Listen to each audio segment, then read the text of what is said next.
혹시 여러분 서스펜디드 커피라는 말 들어보셨어요? 저도 최근에 들었는데 지난주에 처음 알았는데 서스펜디드 커피. 그 서스펜디드가 뭔가 하고 이제 찾아봤더니요, 집행유예라는 뜻이더라고요. 서스펜디드.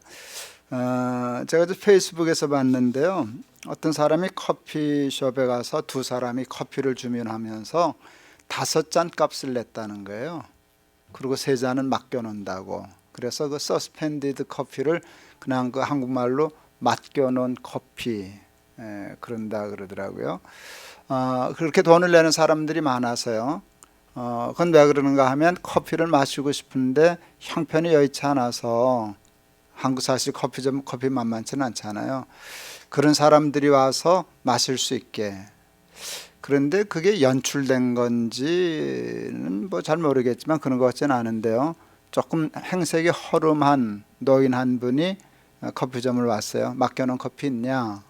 있다. 내가 한 잔 마셔도 되냐? 당연히 된다. 그래서 그분이 그 커피 한 잔을 이렇게 마시고 있는 사진이 나왔는데요, 참 감동적이었어요.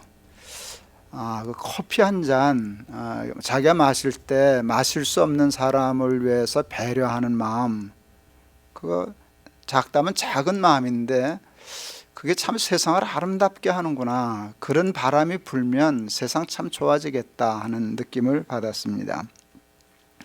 근데 보니까 성경에 바로 그 서스펜디드 커피의 개념이 있다는 걸 알았어요, 여러분. 그 레위기 19장에 보면 우리가 잘 아는 말씀인데, 추수할 때 다 거두지 말라는 거예요. 이렇게 남겨놓으라는 거예요, 귀퉁이를. 또 이렇게 볕단 들고 가다 떨어지면 줍지 말라는 거예요. 떨어뜨린 김에 그냥 내버려 둬라. 어차피 떨어진 건데 가난한 사람 주워가게. 그게 맡겨놓은 곡식이 됐어요. 누가 집어가도 상관없어요. 그 서스펜디드 커피는 누가 마셔도 모르잖아요. 자기가 상관할 게 아니잖아요. 주고 가버린 거니까. 마찬가지로 여러분 구약 시대에 그래서 가난한 사람들은요, 누구한테 달라 말라 그럴 거 없었어요. 그냥 밭에 나가서 주워오면 됐어요. 늘 있었으니까, 남겨놓은 곡식이 있었으니까. 성경엔 그런 얘기들이 참 많은데요, 여러분, 세상을 무슨 혁명을 하고 뭐 해서 뒤집어지는 것보다 그런 잔잔한 바람이 불면 세상이 좋아지는 게 아닌가, 그런 생각을 했었습니다. 신앙생활을 할 때 매우 중요한 개념, 단어가 하나 있습니다. 그것은 경건이라고 하는 것입니다. 신앙생활의 경건은 매우 중요한 개념입니다. 경건에 반대되는 단어, 개념은 세속입니다. 세속에 물든다, 세속화. 그거는 불신앙을 의미하죠. 하나님 따르는 것이 아니고 세상을 따르는 것이니까. 그래서 세속주의, 세속화와 차별된 언어, 신앙적인 언어는 경건입니다. 그런데 경건하면 여러분 떠오르는 게 뭐예요? 제가 이따가 조금 얘기를 하겠지만, 경건, 경건생활, 경건주의 이렇게 할 때요, 경건주의라는 것이 교회사 속에 있었어요. 그건 대개 수도원 운동으로 발전했어요. 그래서 수도승, 수도사, 그래서 가서 금욕주의적인 생활을 하고 기도 생활 깊이 하고 하는 걸 경건이라 그러는데, 하나님의 경건에 대한 해석이 좀 특별하셨어요. 우리가 가지고 있는 경건하면 느낌이 수도원, 이렇게 있고 새싹과 담 쌓고 나가지도 않고 결혼도 하지 않고 험한 음식 먹고 그렇게 사는 거를 생각하는데, 하나님의 경건은 좀 굉장히 새로웠어요. 야고보서 1장 27절에서 하나님이 이렇게 말씀하셔요. 하나님의 아버지 앞에서 정결하고 더러움이 없는 경건은, 경건을 이렇게 풀었어요. 곧 고아와 과부를 그 환난 중에 돌아보고 또 자기를 지켜 세속에 물들지 아니하는 그것이다. 고아와 과부를 환난 중에 돌보아 주는 것을 경건으로 풀었어요. 저는 이런 말씀 만나면 참 신나요. 수도원에 안 들어가도 되는구나. 뭐 좀 먹어도 되는구나. 나도 좀 써도 되는구나. 그런 자유로움이 있어요. 우리는 너무 하나님 앞에 경건하려고 그러다가 하나님을 불편하게 해드리는, 야, 너 그렇게까지 사냐? 나 그거 원치 않는데, 그러시지 않을까 싶은데, 하나님은 경건을 참 합리적으로 건강하게 푸셨어요. 고아와 가부를, 그러니까 서스펜디드 커피값 낸 것을 하나님은 경건으로 보신 거예요. 야, 너 참 경건하다. 지금 알아들으시는 중이죠? 여러분, 저 사람 참 착하다까지는 우리 생각할 수 있어요. 저 사람 참 괜찮네, 사람. 괜찮은 사람인데 하나님은 쟤 참 경건한 사람이야. 그렇게 얘기하시는 거예요. 이게 기독교예요. 제가 우리 아이가 셋인데 큰 놈하고 막내는 결혼해서 벌써 애가 있고요. 둘째 놈이 이게 지금 35살인가 그런데 장가를 안 갔어요. 그놈이 저한테 굉장히 귀한 얘기를 했어요. 아버지, 이 다음에 나도 장가 갈 거고 애 낳을 건데 아버지 은퇴가 이제 얼마 남지 않았잖아요. 그래, 아버지 은퇴하시고 우리 애들 성경 가르쳐 주셔요. 자기 애 성경 가르쳐 달라고. 한 번도 그 생각 안 했거든요. 은퇴하고 뭘 할까 생각할 때 제가 저게 아이들에게 어떻게 성경을 가르치겠어요? 이제 다 늙었는데 애들하고 말이 안 통하잖아요. 생각 못했는데 그 자식이 아빠가 손주들 성경 가르쳐줘요. 근데 굉장히 흥분되더라고요. 그래서 그렇게 하려고 결심했어요. 그래서 페이스북 글 쓰던 걸 확 바꿔버렸어요. 그 다음날로 바꿔버렸어요. 그래서 어른들한테 글 쓰던 거를 그냥 아이들한테 확 바꿔버렸어요. 2월 23일부터 좀 거의 매일 씁니다. 아이들한테 글 쓰는 게 재밌더라고요. 이게 쓸 수 있을까? 쓰면 이 친구들이 알아들을까? 여러분, 아이들이 알아듣게요? 못 알아듣게요? 사실은 못 알아들어요. 제가 아이들이 알아듣는 수준의 얘기를 하는 게 아니라 그보다 조금 어려운 얘기들을 쓰거든요. 근데 그게 사실은 교육적인 전략이에요. 제가 그래도 교육학 했거든요. 여러분, 어른하고 아이들이 다른 거 있어요. 어른들은 이해가 돼야 배워요. 근데 애들은요, 이해 안 되는 걸 학습하는 능력이 있어요. 애들은. 여러분, 애들이 이해하면 말도 모르는 게 뭘 이해하겠어요? 말 모르는 걸 이해 못하는 말을 배우잖아요. 애들 때는. 머리 좋은 이해 잘하는 어른들이 말을 잘 배울까요? 애들이 더 잘 배울까요? 애들이 더 잘 배워요. 이번에 잠깐 미국 들어왔는데요, 제가 깜짝 놀란 거 배웠어요. 우리 큰아이가 공군 통역장교 하나예요. 이래봬도 갔어요. 그러나 이제 거기서 자라난, 여기서 중고등학교 나오고 대학하고 뭐 어학연수 1년 갔다 와서 배운 영어예요. 그러니까 발음이 좋겠죠. 발음은 도저히 그 이상 어떻게 갈 수가 없어요. 영어 누가 더 잘하게요? 자기 딸이 잘하게요? 우리 통역장교가 잘하게요? 애들이 다 잘해야죠. 우리 큰아이가 초등학교 3학년, 둘째가 지금 유치원 다니는데요. 깜짝 놀란 게 있어요. 우리 큰아이도 2돌 되기 전에 갔거든요. 미국에. 둘째는 거기서 태어났어요. 누가 발음이 좋게요? 깜짝 놀래. 그게 무슨 차이가 있어요? 그놈이 그놈이지. 2돌 전에 갔는데 큰아이도. 근데 큰아이하고 둘째 아이는 발음이 다르대요. 근데 진짜 들어보니까 달라요. 하여간 이해가 안 가요. 근데 그 아이들이 말 배우는 거 보면 참 신기해요. 모르는 말을 배우는 거잖아요. 모르는 걸 배우는 게 있어요. 그래서 그런 식으로 모르는 것이지만 좀 어려운 개념만 얘기하면 아이는 스스로 터득하는 능력이 어른보다 뛰어나서 하여간 그럴어요. 딴 얘기를 좀 흘렀는데요. 그 아이들에게 서스펜디드 커피 얘기를 했어요. 그러면서 너희들도 그렇게 살아라. 이건 굉장히 중요한 교육이거든요. 그랬더니 하나이가 댓글을 달았어요. 애들한테 댓글 받으면 행복해요. 황홀해요. 연애하는 것 같아요. 요즘 애들하고요. 연애 편지 쓰는 것 같아요.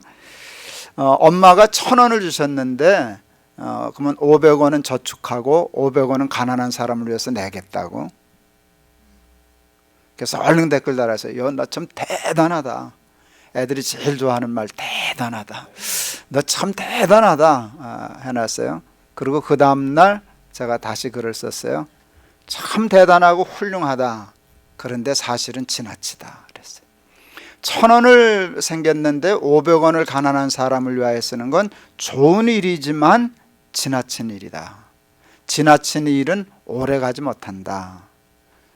그래서 사실은 굵고 짧게 가는 것보다는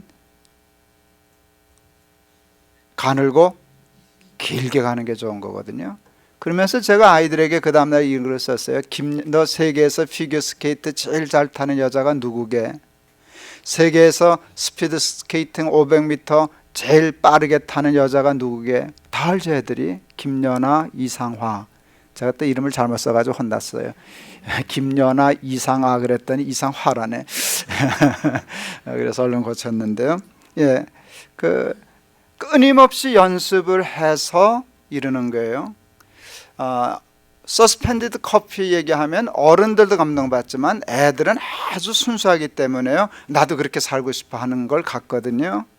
그런데 그걸 한두 번 감정적으로 해서는 안 돼요. 끊임없이 연습을 해야 그게 나중에 삶이 되는 거거든요. 경건에 이르기를 연습하라 그랬어요. 그런데 경건은 고아와 과부를 구차한 중에 돌보아 주는 것이다 라고 얘기했어요. 그러니까 고아와 과부를 구차한 중에 돌보아 주는 경건은 연습해야 된다는 거예요. 연습. 근데 우리는 그냥 충동적으로 한두 번 하다가 흐지부지해요. 그러니까 밤낮 그 삶이 되는데요. 끊임없이 연습해서 해야 돼요. 근데 연습을 하려면은요, 작은 데부터 시작해야 돼요. 오늘도 일부 예배 끝나고 잠깐 텔레비전 켜보니까 지금 무슨 한강 마라톤 대회 하고 있는 중이래요. 풀코스 뛰는 사람은 42.195를 뛰어요. 근데 잠깐 멘트가 나오는데 해설자가 40세 이상이 되어서 마라톤을 처음 뛰는 사람은 그 의사의 진단도 받아야 되고 코칭을 받아야 돼요. 40 넘어서 그냥 내가 아직 젊었는데 하고 들고 뛰면 돌아가시는 수도 있는 거 아시죠? 자기 몸에 맞게 처음에는 조금 느리게 천천히 조금 그러다 조금 더 느리게 조금 더 하고 그리고 빠르게 그렇게 해서 42.195를 뛰는 거 아니에요? 그래서 제가 아이들에게 얘기했어요. 이렇게 하는 게 오래하고 더 건강해. 1,000원이 생겼을 때에 500원을 가난한 자를 위해서 쓰지 말고 100원만 써라. 100원. 그렇지만 100원을 오래 하다 보면 그게 500원도 되고 나중에 더 많은 돈도 쓸 수 있지만 여러분 사실 1,000원 저기 했는데 1,000원은 500원은 저축하고 500원 남주면 자기는 아무것도 없잖아요. 여러분 아이들에게 그렇게 하라 그러면 안 돼요. 저 같으면 전략적으로 800원은 까먹어도 돼. 600원은 까먹어도 돼. 그러면서 제가 얘기했어요. 1,000원을 받으면 100원이나 아주 많으면 200원 정도를 가난한 사람을 위해서 써라. 그리고 남에게 준 것만큼 100원이나 200원만큼은 꼭 내 앞날을 위해서 저축해라. 그리고 600원에서 800원은 까먹어라. 쥐도 뭐 먹는 게 남는 게 있어야지 다 남지 못해. 예, 그 아이들에게 코칭했어요. 제가 잘한 거 아닐까요? 경건주의자들 중에는 금욕주의자들이 많았어요. 예를 들면 그분들은 어떻게 사는 사람인가 하면 1,000원이 생기면 100원, 200원 갖고 살아요. 그리고 800원, 900원을 하나님과 이웃을 위해서 쓰는 사람이에요. 훌륭하죠? 훌륭하죠. 근데 하나님이 정말 기뻐하셨을까요? 제가 독일을 여행하는 중에 그 동독 지역을 여행해 봤어요. 그러면서 종교개혁지를 이렇게 쫓아서 다녔어요. 루터가 종교개혁한 95개조 학문 써붙였던 그 성당도 가보고요. 또 루터가 회심하기 전에 수도 생활했던 수도원도 가봤어요. 여러분 그 수도원 참 무섭대요. 들어가면 못 나오는 수도원이라 그러더군요. 나오려면 나오겠지만 안 나온다 그러더라고요. 들어가면 문 닫혀서 세수하고 나서 잠을 딱 끊는다고요. 하루 2끼 먹고요. 잘 먹었을까요? 험하게 먹었을까요? 잘 먹고 사는 거를 죄라고 생각했기 때문에 그냥 2끼 안 굶어 죽을 정도로 그렇게 먹었고요. 루터가 성경 번역할 때 썼던 의자 책상에 남아있는데 정말 험한 책상에다가 나무 의자, 거기 앉으면 디스크 걸리겠더라고요. 그런 의자. 그리고 잠잘 때 썼던 매트리스가 있는데요. 매트리스는 마대 같은 데다가 낙엽을 갖다가, 풀이나 낙엽을 갖다 놓고 그거를 깔고 잤어요. 몸 하나도 편한 것을 죄악시하고요, 뭘 종공 먹는 것을 세속적으로 경건에 안 어울리는 것으로 생각하고, 경건주의적인 생활을 하기 위해서 그는 몸을 학대하고 세상의 쾌락을 다 끊고 결혼도 하지 않고 가정도 가지지 않고 먹는 것도 노는 것도 다 금하고 그냥 하루 종일 기도하고 하루 종일 성경 공부하고 그러고 살았어요. 제가 수도원을 보면서 곰곰이 생각했어요. 그냥 질문은 하나였어요. 하나님이 좋아하셨을까? 여러분 대답해 보세요. 하나님이 좋아하셨을까요? 너 참 훌륭하다. 그렇게 세상의 욕심 다 끊고 1,000원 생겼는데 100원만 먹고 900원은 남을 위해서 다 희생하고 또 기도하고. 하나님하고 내가 입장을 바꿔서 생각할 수 있는 사람은 아니지만 내가 한번 입장을 바꿔놓고 생각해 보니까 나는 아닌 것 같아요. 난 그렇게 하면 속상할 것 같아요. 예를 들어 우리 아이들이 나한테 잘한다고, 나를 기쁘게 한다고, 나한테 효도한다고 돈을 나한테 다 쓰고 나 좋은 일만 하고 자기를 위해서는 밥 굶고 두 끼 먹고 마대자루 깔고 자면 여러분은 좋으시겠죠? 나는 안 좋을 것 같아요. 난 그래서 이렇게 균형 있게 몫을 정하는 게 참 중요하다고 생각했어요. 아무리 좋은 일도 지나친 거는 좋은 일 아니에요. 하나님이 돈 주시면 좀 써도 돼요, 안 돼요? 저는 된다고 생각하는데요. 물론 건강하게 균형을 잡는다는 일이 그게 참 말처럼 쉬운 건 아니지만 그래도 하나님 앞에 기도하며 생각하면서 나는 어느 정도 쓰고 살면 좋을까? 수입을 생각하면서 어느 정도는 하나님을 위해서 헌금할까? 어느 만큼은 가난한 사람을 위해서 뗄 수 있을까? 이렇게 생각하고, 그 무슨 뭐 법에 나와 있는 건 꼭 아니니까 여러분 그러고 해서 이렇게 봉투를 나눠서 통장을 만들어서 아니면 저금통을 만들어서 꼭 돈이 생기면 난 요만큼은 뗄 거야, 요만큼은 먹을 거야, 이만큼은 다 쓸 거야, 그러고 사는 게 경건 생활이 아닐까 생각을 했습니다. 돈을 쓰는 일에 몇 종류의 사람이 있는 것 같아요. 예를 들면 1,000원이 생기면 1,000원을 다 자기를 위해서 쓰는 사람. 두 번째는요, 더 골치 아픈 사람이 있는데 1,000원을 벌었는데 1,200원을 자기를 위해서 쓰는 사람. 웃었죠? 많아요. 지금 거의 다 그렇게 살아요. 거의 다 그렇게 살아요. 카드, 신용카드가 바로 1,000원 버는 사람을 1,200원 쓰게 하는 마력을 가진 카드잖아요. 그거 아시죠? 미국이 부자게요, 한국이 부자게요? 뜬금없는 소리를 가끔 해가지고 뭐라고 대답해야 하는지 참 당황스러우시죠? 미국이 부자예요, 한국이 부자예요? 당연히 미국이 부자죠. 그런데요, 개인의 삶을 보면 한국이 훨씬 부자예요. 왜 그런지 아세요? 미국은 오래전부터 신용카드를 쓰기 때문에 다 빚쟁이를 만들어 놨어요. 집도 은행 융자 다 해서 뭐 몰게이지래나 뭐 하고서 나중에 다 물다가 저번에 한번 펑크난 거 아시죠? 제 돈 주고 집 산 사람 별로 없어요. 다 이제 우리도 지금 글로 가고 있는 중인데 이거 사실은 조금 위험한 일이에요. 옛날에 우리는 어떻게 집 샀어요? 저축해서 모아서 적금하고 이자 받아서 늙어서 그 다음에 집 샀죠. 우리는 전세 살다가 전세 올리다가 그러다가 집 사가지고 그렇게 해서 했죠. 근데 미국 사람은 그렇게 안 해요. 차도 마찬가지예요. 우리는 버스 타고 다니다가 한 푼 두 푼 모아가지고 조그만 차 샀다가 그 다음에 좀 큰 차 샀다가 그래요. 대개 신용이 없으니까 외상으로 안 주니까 돈을 모아서 현금으로 다 샀었어요. 근데 미국은 선진사회가 되다 보니까 돈 없어도요, 신용만 있으면 외상을 줘요. 이자 다 받아가고. 미국은 은행만 부자더라고요. 다 빚쟁이들이고요. 다 빚쟁이에요. 그래서 미국은 사고가 생기면 그냥 거지예요. 여러분 직장에서 해고됐다. 대책 없어요. 한국 사람들은요, 해고돼도 먹을 거 있어요. 당장 전세금 뽑으면 돼요. 그런 게 있잖아요. 그동안 진영 없어서 외상을 못 얻었기 때문에 그냥 빡빡 안 입고 안 먹고 모아서 샀던 것들이 있으니까 그거 빼먹으면 며칠은 견뎌요. 그런 것들이 있더라고요. 그런데 1,000원을 버는데 1,200원 쓰는 사람들이 참 많아요.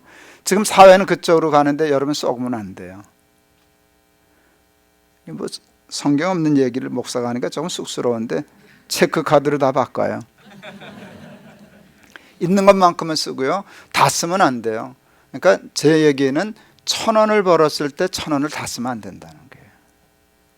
1,000원을 벌었을 때 저축이 있어야 돼요. 반드시 저축이 있어야 돼요. 자기를 위해서도, 그리고 남을 위해서도. 그게 100원이 됐든 10원이 됐든지 그거는 정하기 나름이지만 반드시 떼는 몫이 있어야 된다는 것이. 그리고 어떤 사람은 1,000원을 벌었는데 아까 얘기한 것처럼 900원 저축하는 사람이 있어요. 그것도 난 바보라고 생각해요. 그러다 뻥 죽으면 끝이에요. 밤낮 모으기는 모았는데 하나 먹지도 못하고 쓰지도 못. 많아요, 세상에 또 그런 사람. 전에 있던 교회에서요, 현찰로 1,000억 이상 가지고 있는 사람 봤어요. 제 앞에 와서 통곡하고 울으셨었어요. 왜 그런가 하면 약국하는 권사님 한 분이 기도원을 기증했어요. 다 지어서. 그거 보고 와서 우시더라고요. 돈은 자기가 몇십 배 많은데 자기는 그걸 못한다고. 그 부자가요, 택시를 못하는 거예요. 돈이 아까워서. 속옷을, 새 옷을 못 입고 다니시. 기어 입고 다니시는 거예요. 그럼 불쌍한 거예요. 예, 돈은 많아요. 제가 어렸을 때 용돈을 하도 안 줘가지고 꿈에 돈 줍는 꿈을 그렇게 되게 꿨었어요. 가다 보면 돈이 많고, 그러다 깨우면 미치겠는 거예요. 있었는데 없잖아. 예, 내가 그 생각했어요. 저런 사람들은 이제 죽으면 내가 꿈꾼 거나 똑같은 기분 들 거다. 하나도 없는 거죠. 차라리 남 안 주는 것도 좋은데 남 안 줄 바에는 먹기라도 하지, 좀 쓰기라도 하지. 쓰는 것만큼은 세상에 돌아갈 거 아니에요. 나 그래서 그날 그 사람 그 생각 들더라고요. 저 사람 어차피 남은 못 준다, 돈 아까워서. 그래도 좀 벤츠라도 타고 다니지, 비싼 시계 사지. 그러면 그 돈이 그만큼이라도 세상은 돌아갈 거 아닌가 하는 생각이 좀 들더라고요. 근데 그렇게 살지 말고요, 아주 건강한 몫의 배분은 얼마일까? 1,000원이면 나는 어느 정도 쓰면 좋을까? 집은 어느 정도 쓰면 좋을까? 용돈은 어느 정도 쓰면 좋을까? 생활은 어느 정도 하면 건강할까를 생각하는데 반드시 저축이 있고 헌금이 있고 구제가 있으면 좋겠다. 저는 후배 목사들 만나면요, 꼭 저축하라는 얘기를 해요. 저축해라. 어느 개척교회 목사님, 젊은 목사 부부인데 가서 아무개 목사 저축해야 돼 얘기하다 제가 혼났어요. 그 목사 사모님, 그 젊은 여자 대단하더라고요. 목사님은 큰 교회 목사니까 가능하시죠. 우리는 개척교회 목사여서요, 저축할 돈이 없다고. 지난 주간에 보니까 누가 목회자들이 대부분은 가난하다고. 예, 가난하죠. 이렇게 표를 만들어 놨어요. 내가 보니까 정말 좀 미안하더라고. 제가 몇 % 안에 들게요? 제가 교회에서 받는 저기면은 몇 % 안에 들 것 같아요? 여러분, 내가 얼마를 받는지 모르니까 지금 대답을 못 하시는 거죠. 예, 0. 몇 % 안에 들더라고요. 그래도 아직 저 억대 연봉은 못 받습니다. 뭐 또 괜히 넘겨짓고 또 엉뚱한 소리 하지 마세요. 예, 그래 많이 받죠. 그러니까 저는 저축할 수 있죠. 그러니까 그 부인님, 그 사모님 말이 맞아요. 목사님, 내가 월급 얼마 받는지 아냐고. 근데 내가 지지 않고 얘기했어요. 헛된 소리 하지 마라. 그러니까 저축해야 돼. 나는 저축 안 해도 돼. 근데 쉽게 말하면 너는 저축해야 돼. 우리 어머니 한 달에 쌀 한 가마 반 우리 아버지 월급 받을 때 저축했어. 그래서 집 샀어. 돈은 시간 싸움이야. 세 끼 먹을 수 있을 때 세 끼 다 먹으면 큰일 나지. 두 끼 먹으면 안 죽거든. 나는 세 끼 먹어도 돼. 너는 세 끼 먹으면 안 돼. 나는 세 끼 먹고도 돈 남아. 넌 세 끼 먹으면 다 없어지잖아. 두 끼 먹고 버텨. 그래서 한 끼씩을 남겨. 그래서 시간이 가면 나중에 세 끼 먹을 수 있고 남줄 수 있어. 맞죠? 근데 저축하는 게 신앙하고 관계없을까요? 많은 사람들은 저축은 하나님을 믿어야지 통장을 믿냐. 넌 하나님을 믿으면 넌 통장 믿나? 근데 하나님이 그러셨거든요. 개미에게 가서 배우라고. 여름철에 저축해서 겨울을 대비하는 거 배우라 그러시는 게 하나님의 그 세상을 관리하는 규모 있는 행동이지, 그걸 불신앙으로 몰아치면 상당히 곤란해요. 그러니까 여러분 모든 살림을 알뜰하게 해야 돼요. 가난할수록 정신 차려야 돼요. 그래서 조금이라도 떼야 돼요. 근데 조금이라도 뗄 때 저축만 하지 말고 가난한 자를 위해서 떼야 돼요. 가난한 사람이 어떻게 가난한 사람을 위해서 뗄 수 있나? 뗄 수 있어요. 나는 봤어요. 동안교회 있을 때 제가 설교 중에 여러 번 했어요.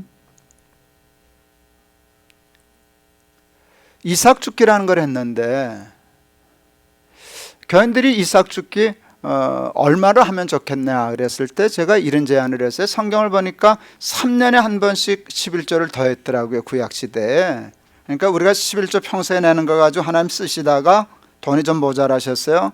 야, 3년을 한 번 더 줘. 쓰다 보니까 좀 모자래. 뭐 윤년도 하듯이 그 제도가 있었어요. 근데 그게 고아와 과부를 위해서 쓰는 구제헌금들이었거든요. 성격이 크게. 그러니까 3년에 11조면 30분의 1조, 30분의 1조면 한 달 수입의 하루 몫이구나. 그건 참 건강하다. 열심히 벌어서 30일치를 다 여기다 털어놓지 말고 한 끼 하루 정도는 가난한 사람을 위해서 배려하자. 이제 그런 설교를 했더니 교인들이 좋아했어요. 제가 평생 잊을 수 없는 헌금 받아봤어요. 독거노인 할머니 한 분이 공장에 다니면서 일당 받아서 사시는 분이신데 그 할머니가 이삭 죽기를 내시는 거예요. 목사의 설교를 듣고 연필로 봉투에 썼어요. 이름 쓰고 11,000원 쓰고 사연란에 6글자 공장 하루 품삯. 일당 11,000원 받는 할머니가 하루는 가난한 사람을 위해서 떼자고 했더니 11,000원 일당을 넣었어요. 저 굉장히 교인들한테 헌금 많이 내는 거 받아본 거 많아요. 우리 교 청년이 회사 만들고 뭐 주식 해가지고 뭐 70억 벌었다고 7억 11조 낸 애도 있었거든요. 참 기가 막힌 일이 있었어요. 그런데 저는 그것보다 더 큰 헌금이 그 할머니 11,000원이었다고 생각해요. 제가 받은 헌금 중에 가장 큰 헌금이었다고 생각해요. 그때 알았어요. 하나님이 과부의 엽전 2푼을 크게 여기셨던 거. 예, 그 11,000원이었어요. 그 다음 달 할머니가 13,000원을 내셨어요. 그날은 쉽게 말하면 그렇지? 연장 근무해가지고 수당을 더 받았다고. 2,000원 더 받았다고. 제가 할머니한테 여러분 그 할머니 11,000원씩 보통 일당 받는데 주일날 일 안 하면 한 달 수입이 30만 원이 안 되시는 분이에요. 할머니 다 써도 돼요. 할머니가 뭘 다른 사람 준다고 그러셔요. 그랬더니 할머니 그러셨어요. 나 이 돈 다 못 써. 나도 하루는 남이어서 살 수 있어. 여러분 11,000원 일당 받는 사람이 떼었으면 여러분도 할 수 있어요. 사실 그렇게 마음을 먹어야 가난에서 벗어날 수 있어요. 많은 사람들은 자기가 가난하기 때문에 하는데 아니요. 가난한 사람도 저축할 수 있고 가난한 사람도 가난한 사람을 위하여 배려할 수 있어요. 그러면 뛰어넘을 수 있어요. 근데 그것을 하나님은 이건 이렇게 무슨 뭐 제가 저축 강의하고 뭐 돈 강의하는 걸로 보시죠. 근데 하나님이 얘기하셨어요. 그게 경건 연습이야. 그게 경건이야. 제가 우리 아이들과 하면서 그래서 저금통 2개 만들어라. 당장 만들어라. 그래서 용돈이 생기거나 뭐가 생기면 까먹어라. 까먹어야 나도 뭐 하지. 뭐 난 하나도 못 먹으면 그거 나중에 하겠냐. 너희들 먹는 거 괜찮다. 뭐 사는 거 괜찮다. 비율을 정해라. 그런데 몇 퍼센트는 저금하고 몇 퍼센트는 헌금하고 몇 퍼센트는 가난한 자를 위한 통을 만들어 놓으면 그 다음에 쓰기가 좋단다. 제가 깨끗한 부자라는 책을 썼었어요. 온누리교회 장로님이신데요. 우리나라 그 공기업이죠. 아마 반관 반민인지 잘 모르겠어요. 무슨 공사 그러는 데인데 거기 이제 사장님이셔요. 장로님이신데 저 한번 우리 지금 무슨 재단의 이사도 맡으셨는데 저한테 목사님 은인이십니다 하는 얘기를 들었어요. 알지? 다른 교회 장로님이서 내가 개인적으로 아는 분은 아닌데 제가 무슨 은인인가요? 목사님 그 책 보고 제 인생이 바뀌었습니다. 자기 스스로 자기에게 대해서 얘기했어요. 자기는 돈에 대해서 인색한 사람이라고. 돈에 대해서 굉장히 인색한 사람이었는데 목사님 얘기를 듣고 그 책을 보고 옳다고 생각해서 쉽게 말하면 몫을 떼기로 한 거예요. 그래서 아예 통장을 하나 만들었다 그러시더라고요. 당신 나름대로 비율을 정하고 월급을 받든지 어디서 뭘 돈이 생기든지 재산이 늘든지 하면 그 비율대로 거기다 통장에 넣었어요. 그 다음부터 돈에 대해서 후회진 거예요. 자기 돈은 아까운데 하나님 돈은 뭐 어차피 내 거 아니니까, 그건 자기 거에 아니니까 뭐 예를 들어 제가 뭐 아프리카 말라비에 뭐 전기 보내자 뭐 하면 돈을 턱턱 잘 내시더라고요. 왜요? 거기 돈이 있으니까. 그 풀에다 돈을 넣어놨다. 늘 점점이 갖다 놔서 뭐 하니까 돈이 있는 대로 어디 쓰자는 일이 생기면 거기서 이렇게 보내고 여기도 보내고 그랬더니 제가 훌륭한 사람 됐다고, 돈에 대해서 아주 근사한 사람 됐다고, 목사님 은인이시라고. 듣기만 하시는 분 되지 말고요, 당장 돼지 저금통 하나라도 만드셔요. 2개 만드세요. 그리고 모았다가 통장 만드세요. 그리고 규모 있게 사세요. 그게 신앙생활이에요. 그게 신앙생활이에요. 그게 경건을 연습하는 거예요. 연습하지 않고 갑자기 충동적으로 한두 번은 할 수 있지만 끝까지 갈 수는 없어요. 경건에 이르기를 연습해라. 육체의 연습은 약간 유익하지만 경건의 연습은 금생과 내세에 유익하다. 저는 11년째 금전 출납했습니다. 몇 번 얘기했습니다. 아이들에게 그걸 쓰지 않으면은요, 이런 설교 100번 들어도요, 돈은 다 내가 먹고 내가 쓸데없이 쓰고 지나치게 되지 규모가 없어져요. 그래서 장부를 써요. 그래 놓으면 늘 관리가 돼. 아, 이건 너무 지나치구나. 아, 요거는 약속하고 달라졌네. 요건 더 채워야 되겠네. 요건 좀 줄여야 되겠네. 그게 돼. 11년째 하니까. 제가 맨 앞에다 썼어요. 사랑하는 아들 부열지열 정렬이에게 돈에 대하여 큰 부끄러움이 없는 아비가 되기 위하여 남기는 기록. 저는 유언 안 할 거예요. 그냥 그거 하나 주고 갈 거예요. 거기 내 삶이 다 있는데, 내 믿음이 다 있고, 저는 그게 경건 연습이라는 말이 참 마음에 와닿아요. 내가 돈을 어떻게 썼나, 어떻게 목을 갈랐나, 어떻게 썼나 하는 것을 보면 내 삶을 알고 신앙을 알고 신학을 알고 철학을 알 수 있는데, 저는 그래서 돈 빼놓고 얘기하는 일을 잘 안 믿어요. 맨 입으로는 누가 말 못하냐, 말은 누가 못하냐. 돈 갖고 얘기하자. 너 돈 어떻게 쓰냐, 돈에 대해서 어떻게 생각하냐, 어떻게 목 가르고 쓰냐, 어떻게 관리하고 쓰냐. 그게 우리의 믿음의 신앙인데, 그 경건 연습 잘하는 우리 높은 뜻 씨앗이 되어 교인들 되실 수 있기를 축원합니다. 기도하시겠습니다. 하나님 앞에 참된 경건은 고아와 과부 구찬 중에 돌보는 것이다. 그리고 그 경건은 그냥 감동과 흥분으로 이례적으로 되는 것이 아니라 끊임없는 연습을 통하여 되는 일이다. 오늘 우리에게 주신 말씀입니다. 잘 듣고 깨닫고 실천하게 하셔서 경건에 이르기를 늘 연습하는 하나님의 훌륭한 백성들 다 되게 하여 주옵소서. 예수 그리스도 이름을 받들어 기도하옵나이다. 아멘.